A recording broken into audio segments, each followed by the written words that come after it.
Welcome to the Huffing Spirit Podcast, where we take you from the sacred to the profane, from the serious to the silly, from the outer to the inner, and from the guru back to you. Join your playful podcast guides, Alex Hindley and Natalie Dick, as they bring you back to a grounded and more authentic approach to spirituality.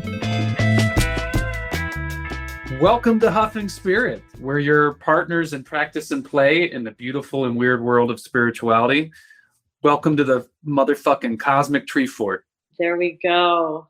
I'm so excited, Alex. Today we're diving into a very important topic. We're going to try to keep it light and fun, but I feel like this is a topic that kind of needs to be teased out because there is a lot of mishmash in the healing world that today we're going to kind of iron out what is a good teacher, a guide, a healer, a therapist. I mean, there's so many different practitioner.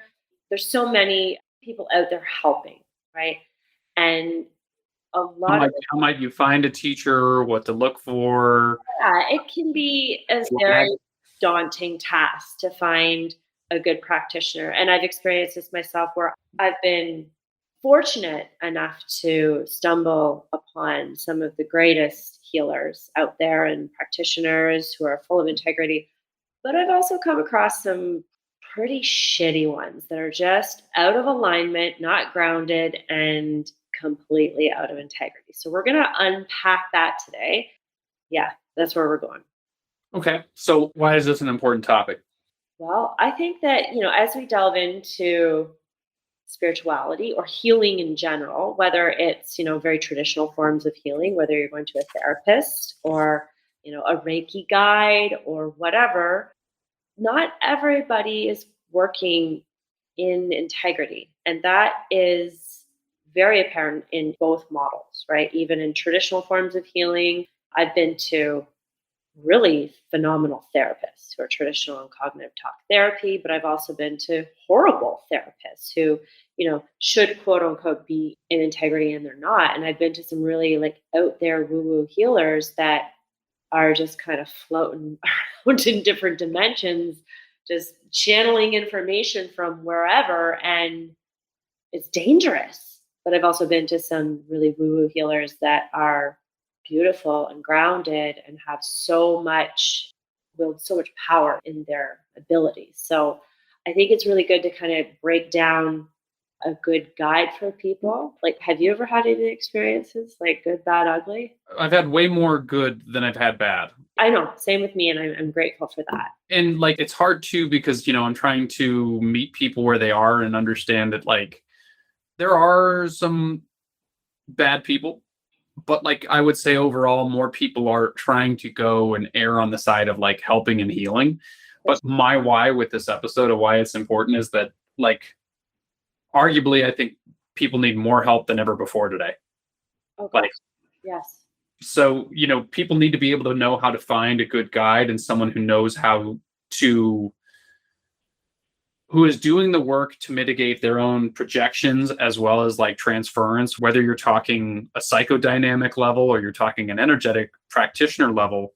Energy is dynamic, right? And one does influence the other. And the person has to be aware that as you're having all your shit come up for them, that it's not triggering, or it may be triggering something for them, but they're able to hold space for you in that and not say something out of a spot that is coming from a mommy or a daddy issue on their own side and not doing shit. So as we're walking this path, and we're trying to bring people to themselves, there are some people who aren't aware of the ego game that they're playing, even if it's a spiritual ego. People should be coming out more healed than broken more times than not. Sometimes you need to break a little bit, but. And I feel there's, we're going to kind of go over some red flags, when you're meeting a practitioner, what are some red flags to look for, some green flags, but really just go into some really good topics. I mean, I've got lots written down here that are really important when you're trying to find a practitioner. And because, like you said, energy is dynamic, it's really about finding a practitioner, somebody who can hold that space from neutrality. neutrality, right? Like if they don't have the awareness of what's going on within themselves, if they're not doing the inner work, if they're not, evolving and upgrading and continually, acknowledging their own shadow, guess where that's going to end up? Boom, in your session. And that's not advantageous to you. That's only going to weaken that relationship, but also confuse the shit out of the client, like completely. So it's really important to, navigate this with just awareness of some basic principles and understanding, like, okay, when I'm looking for somebody, what am I looking for? So, okay, so that's a good transition then. Yeah. Let's get into the what. The what is a good teacher? Okay. A good teacher for me is somebody who's embodied. Knowledge out there, I feel like knowledge is cheap. Knowledge is cheap. You can go on the internet, you can take a course, you can memorize it, you can regurgitate that shit. You can become quote unquote master in a weekend. Yeah, exactly. You can take a course, but for me, if the practitioner is not embodied in the teachings, in the practices, and they are not living by what they are saying, it's like, when you go, have you ever gone to, I would never hire a personal trainer who didn't work out. That's just, would you? No. I'm like, yeah, I'm in better shape than you guys are. Well, you know what I mean? Like, it's just like, you have to look at the practitioner. Are they embodied? And embodiment is like key things to seeing embodiment is the presence that they hold, right? It's huge. So if they're not embodying their practices, you can, what are key things that you can look for in embodiment? What do you think about that? I love it. I think you touched on something, which is, they're practicing what they preach. Yeah. They're doing the work. We'll always reference Kurt. Kurt is doing the work all the time. It would be very easy to rest on his laurels or his certificates or whatever. He takes 3 minutes every day looking himself in the mirror. That's fantastic. Checking in with himself of just like, who am I today and who do I want to be and what program is hanging over from yesterday? He's looking in the mirror. He's checking in with his I am. Yeah, I think embodiment is they're practicing what they preach. They're like, yeah, and I do Gestalt therapy. I do journaling. I think another good one is like a verbatim or an Utram paper where you're constantly checking in with yourself and then you're arguing from other sides of it. You're trying to see, what do I hold true? What is true beyond the perspective that I have? And they're constantly trying to hold themselves accountable, and they're constantly trying to expand a new perspective. So like they want as many slices of the diamond as possible. They're not just like, this is my fragmentary existence. Yeah, that's super important. And when you're looking for practitioners, there's practitioners that in all different types of healing landscapes. There's some practitioners that, like what we do, would be more emotional, energetic. Then you have practitioners who are working in more of, where it is taking knowledge and science, like something like nutritional therapy, right? Like that's something completely different where the practitioner is giving you information, not maybe from a source of inner knowing, but also from science, right? So there's two forms. It's like, but if somebody is giving you that information saying like, hey, I'm going to give you maybe some different food plans to, correct certain imbalances in the body. If they are not eating that type of food, they're taking information outside of themselves and they're not embodying it. This is where I think it's like the most important part in finding a practitioner is the embodiment piece, because you can't know something until you put it into practice. That's where the wisdom comes in. That's what wisdom is. It is knowledge actually embodied through the body. They let you know when they fall on their face. Oh, here's some mistakes I've made while I was doing this. So look out for that. Like if they're talking about nutrition, like, oh, right, I increased my macro count, but I forgot to do X, Y, Z. I didn't factor that in, or I didn't factor in how I was in the morning versus the afternoon, or like how my emotions would deplete my different minerals or whatever. So would you say a big component of that or a part of that? I don't know if it's separate, together, or a part of, is like having a foot in both worlds then? Absolutely. Yeah. Do you want to elaborate on that? Yeah, I think one of the wonderful people we just mentioned does a great job of doing that. We're always going to refer back to Kurt. Everyone We're always going to, to this podcast, Kurt's going to become so popular because anybody listening, they're going to be he's like, already. oh, he is already. Like, I'm hesitant to even talk about him because we'll just make him busier. Yeah. Like, I got to get in there too. Yeah. I know. Like, I want everybody else to heal, but like, I need some me shit too. I want to slice that pie too. So a foot in science, like in this case, it would be a foot in science and a foot in spirituality, because you can't run a race on one foot. I mean, maybe you could, but you got to have like a balanced approach to it. There's people that are too sciencey. It's too much in the head. Too reductionist. You know, and then there's people that are too spiritual and it's too woo-woo and, oh, I have crystals and I dance in the moonlight and like, that's cool. Really, and that has a spot, right? You really have a thing against crystals, don't you? I have some of them. Look, I got a fucking dragon's blood jasper right here. What does it do? Cool shit. Don't worry about it. I'll tell you later. Okay. I know exactly what you mean, because it's like 1 foot in the physical and 1 foot in spirit, because this physical experience is not our only existence. However, this stuff in the mystery of who we are and all the metaphysical properties of who we are, there is so much insight, wisdom, information out there. But what good is that information if it can't help you in this physical plane? So you have to have a synthesis of the two. It's very important, very, very important. So you're right. And this boils down to those practitioners that we're finding where, you can have these practitioners that are just way out in the woo, but they're still rooted in themselves. They're still grounded. And maybe they don't have the languaging and the science, but I will say there are some really good practitioners that do really, really weird, crazy stuff, but they're still like big time in integrity, right? So yeah, and it very much determines like what resonates with the person that they're talking to, right? Like, where is that resonance coming from? Are you impressed with their words, or are you impressed with like the fact that you feel safe and held within this person's presence and that you can unfold sometimes in a messy way in front of them if you need to? Mm-hmm.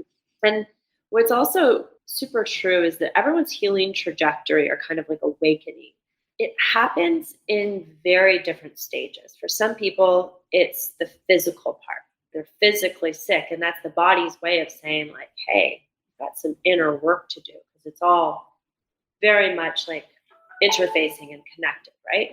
So some people start their healing path with really focusing on that physical part where they have a practitioner who's guiding them. But those practitioners are often the ones who are also working a little bit more on the back end in the energetics, right? And so the resonant piece, and when you are talking to somebody and finding a practitioner, it's really based on where you're at in your healing trajectory and what words are going to resonate, like what they're saying, what they're doing. What they're doing is super important, but it's really different for everybody. Some people start spiritually. They crack that open and then they're like, oh my God, my physical body is a disaster, right? So they start in the spiritual. Or some people start in therapy because they know they're an emotional train wreck and they've got so many issues, but then they crack into the spirit, right? And then they see that they have gut dysbiosis and all these physical ailments, so that it's all working cohesively together. But that trajectory and where you start is very different for everybody. Yeah, and there's no wrong way to tackle it. Right. And that healing trajectory for everybody is very different. It's very different. So somebody who is, hasn't kind of leaned into the mystery of who they are and like spirit and the soul, they're really working in the physical. They're going to look at other practitioners that are doing that as weird, right? That isn't going to resonate, right? Yep.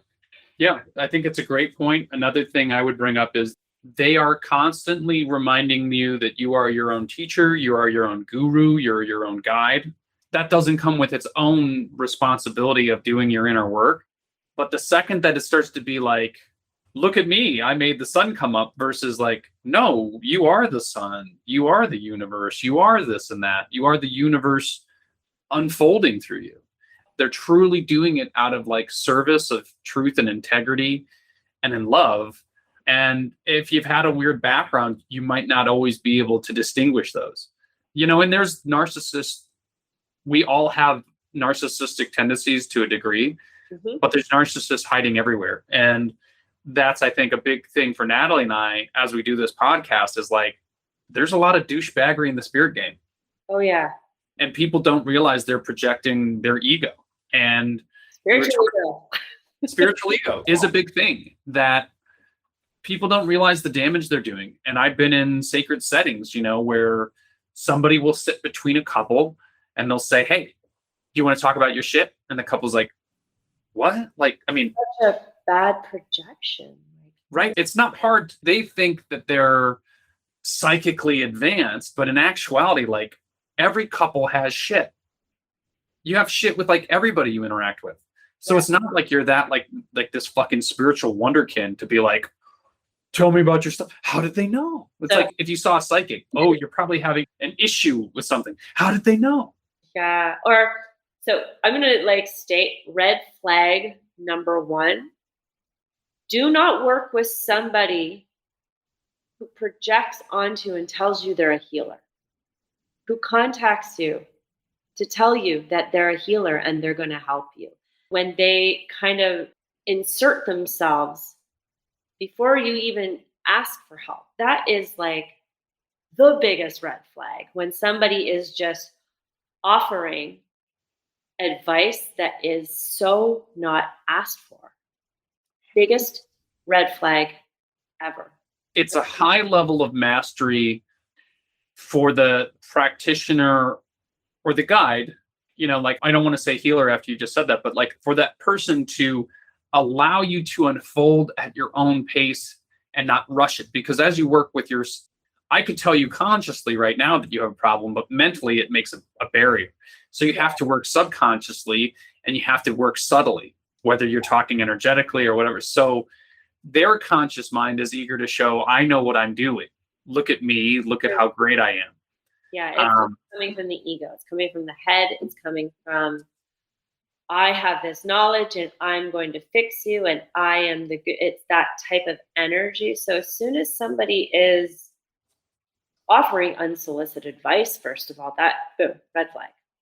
That, somebody who's working in integrity will see, the totality of you and see that there is probably a series of questions that is going to have you redirect your own awareness back to yourself so that you can come up with your own solutions and therefore heal yourself. This is huge, huge, huge, because when somebody is constantly telling you what to do, then you're getting into these very weird kind of almost like the healer becomes the parent. And you start developing these relationships of codependency, right? So when you go to a healer or practitioner and you just walk in and you're like, well, tell me what to do. I'm not going to tell you what to do. I'm going to sit with you until you figure out what you're going to do. It's not my role to tell you what to do. My role is to help you see what's the best option for the soul unfolding, right? That's what it is. So, well, and again, like when you talk to healers, there's an emptying process that you have to do as you're working with a client. Natalie and I are emptying before we get on this podcast and record. But like, if they're not emptying, they're saying, I know what to do. And truly amazing healers, in a minute, Natalie can explain why, like, she's done a beautiful job of she's changing the game in the way in which people are interpreting that word by not calling herself that and calling herself something else. But when you do hear like master level healers talk, they are very comfortable with the concept of, I don't know. Yes. I don't know. And if I knew beforehand, then that's an ego spot. That's my ego talking, saying, I know what's up. I know how to fix you. Yeah. Yeah. And that is again, when we start to see practitioners who are working only in specific modalities, right? There are so many beautiful modalities out there that I think that, again, are created out of an interpretation of somebody's experience, and then they create the modality. But that modality, like if you look at anything from Reiki to chakras, whatever it is, anybody can go pick up a chakra book and say, okay, you're in the solar plexus. You're using that knowledge in the book. You're not sitting with what is in that session and what is unfolding. You're in your head and your ego trying to extrapolate knowledge from a modality. And yes, modalities are wonderful and beautiful, but you have to work with your knowing and the modality. That's key. That's key, because sometimes if you're kind of explaining through the chakra system, or whether it's Reiki, that may not fit in that experience with the client. It may not resonate with that client. And you are, again, taking information that is not in resonance with that person's experience in the unfolding of them, right? So I just went on a rant there. But it's a fine line too, because as somebody who's practiced in these arts, you want to know that the last 3 years of this course, you've done something so you can do so, so it's letting it unfold and doing it as it comes naturally versus like doing it to show that you know what to do. Like, look at me holding this container. That's a fine line to walk too. And it's sometimes I get myself tripped up because I'm like, I spent so much money on this program. I feel like I have to show people like I know what I'm doing with it. You know what you're doing. Yeah, I know. You know what you're doing because you've walked me through so many situations, and just, help. Space holding is so underrated. If you can empty and hold space, that's like, wow. It's good to question yourself. So one of my instructors in Aikido passed a few months ago. And before she passed, I said, I just don't know if I'm doing it right. Like, I wonder the practicality and the efficiency, the effectiveness of it. And she goes, well, that's how you know you're doing it, because you're questioning yourself. And I think that's a solid teacher, is somebody that's questioning themselves. They're continually humbling themselves as a student and willing to learn. And willing to say, yeah, I don't know. Oh, I made a mistake. Because guess what? Your practitioners are human. Very much so. They're not. They have their own ego. They have their own shadow. They have their own projections. And a practitioner who is aware of that knows they have to empty, and they have to acknowledge that that may be sitting there. And when you go into session with a client, if you're not aware of that, guess what? That's all going to dance in that kind of dynamic of energy that we were talking about. Yeah. So we've covered red flags. I think we've gotten into some solid green flag territory as well. Mm-hmm. What to royally look for. For me, I look at the teachers that I had in Aikido.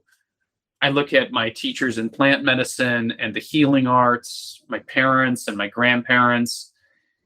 And the resonance of what you're talking about with the embodiment. I had in the martial arts community, it's very cool to talk about, I did this person did this to me, and I did that. And I had this instructor that told me, the embodiment of Aikido is love. And somebody come in the dojo, started provoking my sensei, trying to get a rise out of him to show like, I'm better than you.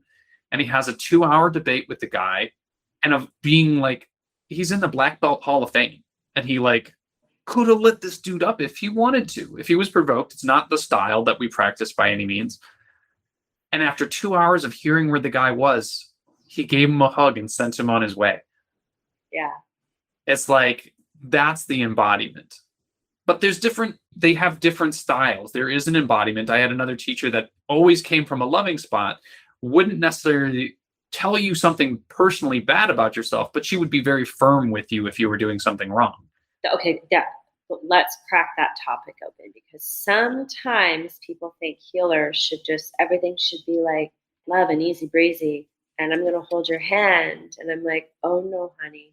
I'm going to fucking shake your world some days. Yeah, we're going to rock you, because a true healer, or I hate labels. And well, can you explain like how the transition that you're now calling that? Because like, I think healer we're saying it has a different implication to it, right? Yeah, I think everybody has this idea that a healer comes in, it's like Jesus performing miracles, puts his hand on you, boom, you have your eyesight back, right? Like it's like the hands come out and boom, you are magically healed. Here's some wine that I made from water. Yeah, I mean, like, man, I wish I could do that, but I don't. So I think in my journey, like I kind of associated myself with healer, but it has a bit of again, that connotation that I'm going to fix you. I'm going to heal you. And there's something outside of you. Yeah, it's somebody outside of you that is going to fix and do it for you. And it was just recently, about a year ago, where I was like, I am a healer, but I'm actually an initiator. I'm a mirror. I am like a glorified kind of dot connector. I see things. I hold a mirror in front of people and I'm like, boom, boom, boom. Let's connect the dots. And then they heal. So I initiate them to start seeing themselves in ways that they couldn't see themselves. I mean, that's my practice. That's what I do. And for me, I don't want to have codependency with clients. I'm like, I want you to go on your way with some goddamn skill set on how to work with yourself and, maybe do a check-in once in a while. That's really important because you can get healers that are, statured to say, I can do it all. I can fix you. Or you get people that like go to their psychotherapist for 20 years and you're like, this fucking dude is collecting paychecks off you, bro. Like, yeah, there's a lot of really beautiful therapists. There's good and bad in all industries, all. Whether, again, it's traditional, because I've had clients that have been in therapy, traditional talk therapy for 10 years and they're going in circles, right? They're just going around in these mental loops and they're not really moving or shifting and changing, right? It's just like you're regurgitating it. So again, good and bad in all industries. But what was I talking about before? I don't know. We were talking about the name change from healer to the divine initiator. Yeah, just like an initiator. I think that a true healer allows you to show up in all messiness. Yeah.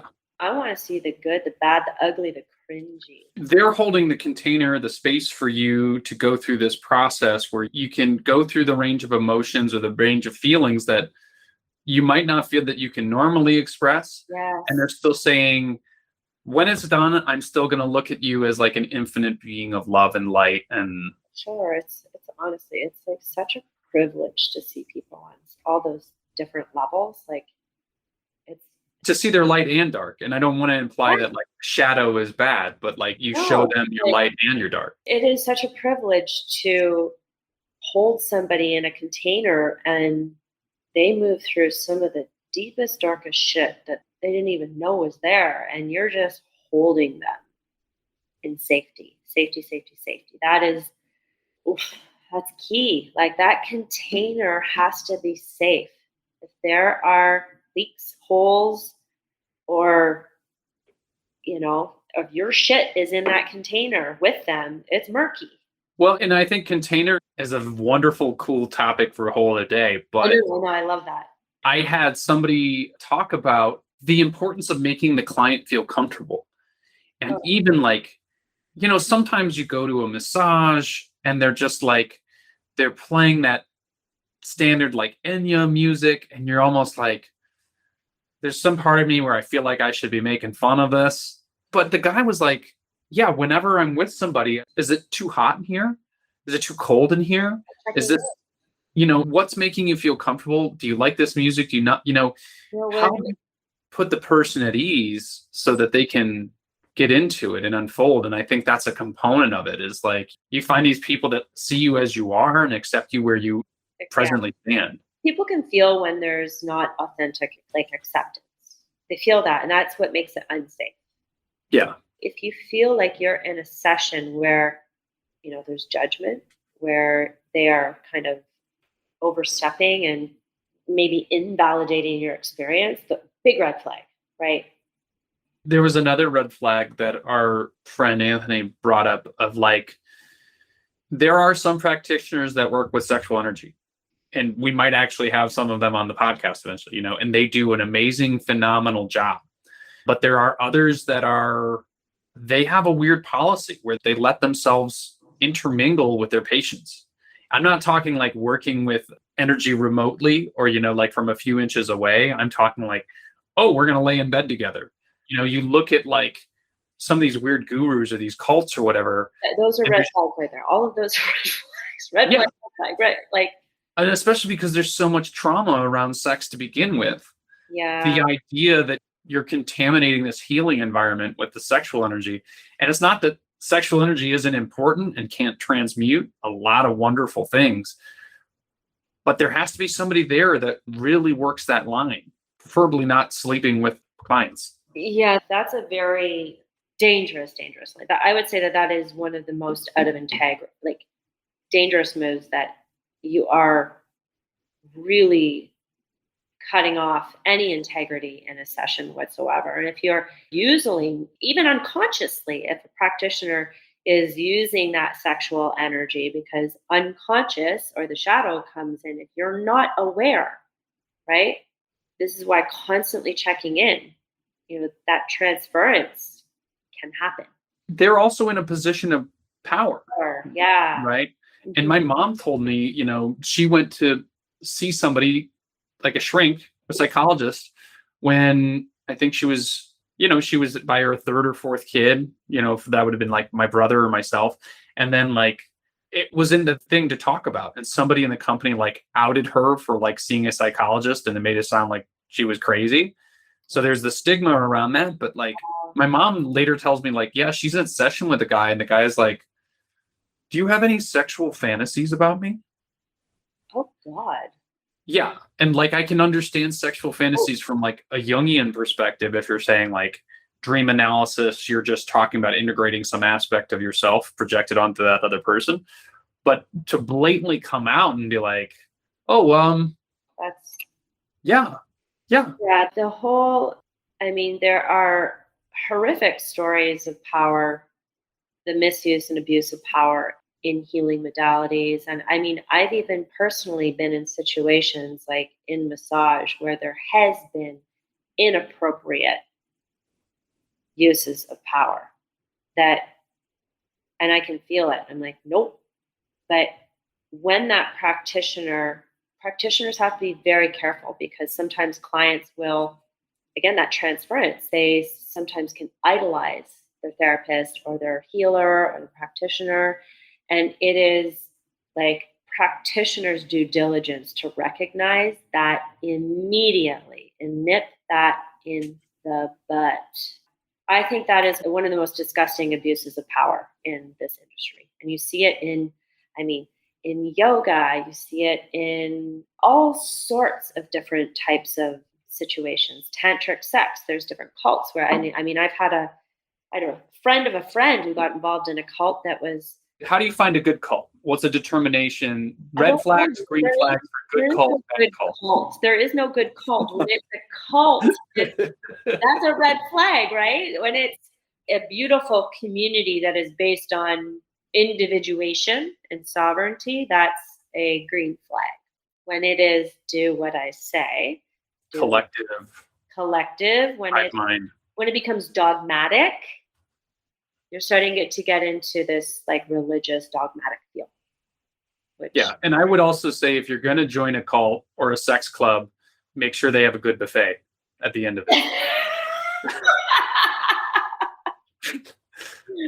Okay, and then I'm going to add in, when you're working with a healer, make sure that they can add in just a little sprinkle of humor to lighten in some of the heavy topics, like Alex just did. They got to be like, I love the Alan Watts expression of a divine rascal. There's got to be an element of divine rascality there. And then from there, elaborate on that. Maybe so many people don't know what the divine rascality is. So there's a little bit of a trickster energy at play. Yeah. And I think I've got the rascal element down. I don't know if I'm spiritually evolved yet to be the trickster, but the trickster is playing a game. And they're playing life is a game. This is also that perspective where it's yes. They're very they're playing with it, and they might lead you down a path because they know that you're so stuck in your own way that you had to follow them to get lost, to then get pissed off and say like, I'm following my own nav system. And they go, yeah, that was the game all along. Yeah. So like, Externity is necessary sometimes. and Alan Watts, so we were talking about teachers, and one of the things I was going to talk about is like teachers we haven't met.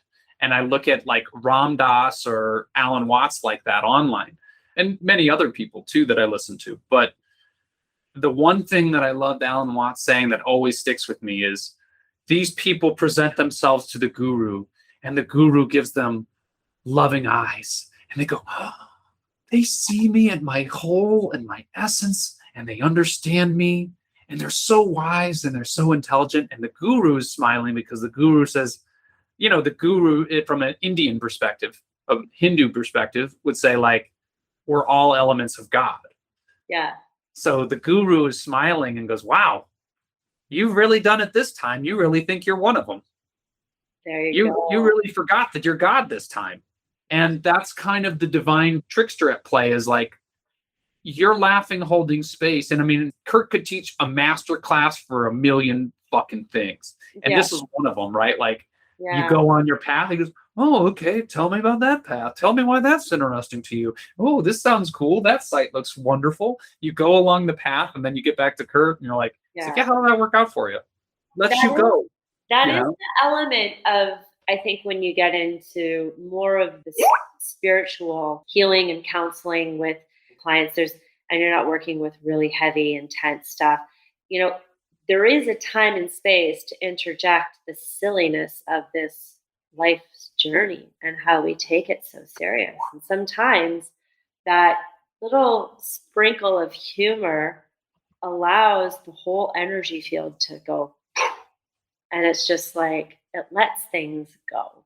It like allows people to come back to this perspective of a broader view on their whole entire life. And they're like, man, I'm really taking this shit serious. Right. And that can be one of the most beautiful ways. Again, timing. And this is, again, that feeling, that kind of going back forth, that dynamic energy and understanding when's a good time to drop the joke. Right. And so I think having that may be a green flag for some people when you're looking for a healer, is that, or, a practice. I'm going to stick with practitioner because that kind of encompasses everything. Well, and it's not, if it is at your expense, which it probably shouldn't be, it's very, very, very light. It's not don't you feel like a fucking idiot? No, it would never be at your expense, but like, we're in this together and we're kind of having a moment of laughing at the wholeness of like seriousness of this. And there is a time and place for a little sprinkle of that, which I think is very important because, sometimes when you're working in these really intense, heavy areas, when you're moving through very challenging spaces, it can be really heavy. So is there any other topics here that we want to dive into here? I think I covered most of the things that I want to talk about. We did the why. We did the what is a good teacher. We can reiterate that too if we need to. How's about the like, where and how do we go about finding? Sorry, I had to throw that in there. How's about? How's about? Where and how. Online, I can't speak too much to that. I mean, like in terms of, you could look at like YouTube videos. Like I listen to a lot of like wonderful stuff on YouTube. And I think anybody that is telling you to check in with your own inner guidance, as with anything in our podcast, if we don't reiterate it a million times, check in with yourself. How does this resonate? Try it on. Some shirts you wear for 7 years, some are just like a season type of thing. So yeah, I think what's really important, especially in the online space, that's where I work, and it's really important to scope them out, look at reviews, testimonials. If there's an inquiry call, if they have something where you have an opportunity to just kind of jam for 15 minutes to kind of get a sense and a feel, you'll be able to get a sense real quick, whether you're compatible, right? If they're telling you that, oh, we're going to do this and these are all the results that you're going to have, I would say over-promising, under-delivering is quite hefty in the online space. And a good teacher guide should have whether they're doing it internally or they're making the notes on their own, they have kind of a plan for progress for you, short term and long term. If I speak any more of that, I think I'm going to be speaking out of my depth, but I know that Kurt does a very good job of that in terms of being a therapist. But I would say if you're looking for reviews, not everyone is self-aware to realize the dynamic that's happening, that somebody is taking them back to themselves. So look for language where they're describing the empowerment process that the person is giving them rather than idolizing this person. What they're doing. Yeah. Also, another thing, I think the best type of reviews, or not reviews, but a personal referral. If you know someone personally who's been working with somebody and you know that they're getting great results within themselves, that's a good indication that they may be a good fit for you, right? Yep. That, word of mouth, that is hands down one of the most important. And be open to the synchronicities of the universe, right? Sometimes you hear your friend talk about it, and then you might see an ad. I don't want to say like that, like an ad for the person, but you'll find some way of they keep popping back in. Yeah. And these are important little cues that the universe is always trying to direct you into. It's listening to you. It's it's always listening to what we truly want, and it's trying to get your attention and guide you, right? So pay attention to those little cues or synchronicities. And when you're with them, feel free to ask them questions and listen intuitively to see what kind of resonates. I would also say, look at the community around them as well. Certain people have a healing practice, and you can notice that there is a level of integrity within that practice. And then there's other things that are just we're all sharing space, but we're all under the same umbrella, and one person's kind of a wild card, and it's the community is a big aspect. What are the important aspects of that community that they're building intentionally or unintentionally? And I think somebody too, as a practitioner, you can only share so much of your life. You have to be able to relate, but you can't, you can't overshare. So that's important. If your practitioner is kind of all bottled up and has no personal experience to share with you, it's kind of hard to connect. In my sessions, I don't overshare, but I will say, relay back to them, I've been through something similar, or, without overindulging or oversharing, but that builds trust and relatability, right? And I will always say that, again, Kurt taught me this, your wounds are the radar for others. What you have experienced is kind of calling in what you are meant to help heal. So if you are stuck on a very specific situation, right, and you are looking for somebody who has maybe potentially been down that road, they've healed themselves, they've worked through it, that's the embodiment piece right there. That similar problem or challenge that you've been through, that's something to that's a green flag to look for. Oh, they've been through it. They've been able to overcome it or work through it. That is a person who is walking the talk. Where does that fit in with saying, I don't know, allowing the person to say, I don't know?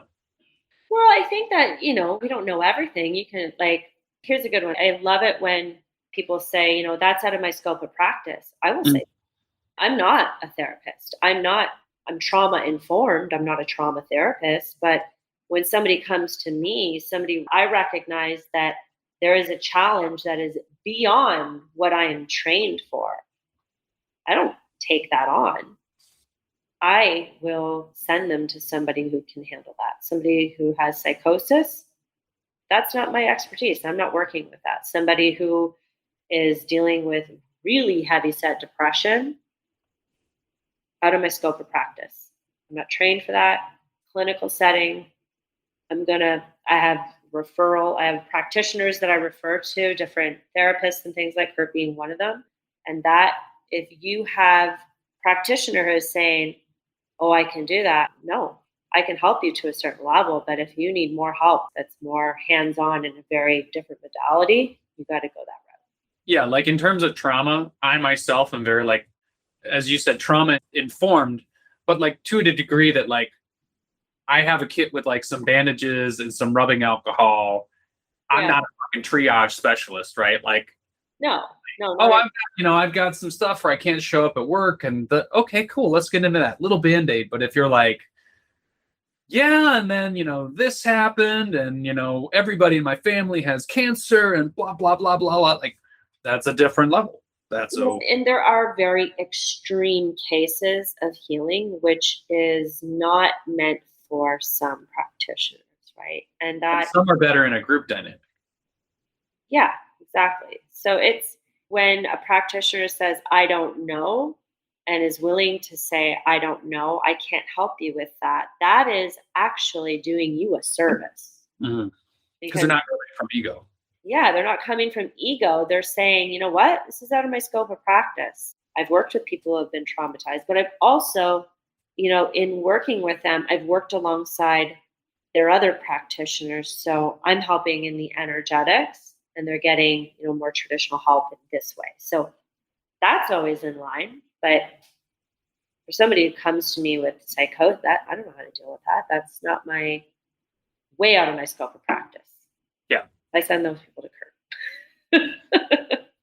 So, yeah, I think it's looking for practitioners, maybe ones who have been through what you've been through, but also a good practitioner will know their limitations. Okay, so let's recap. No limitations. They are an embodiment of teaching what they practice.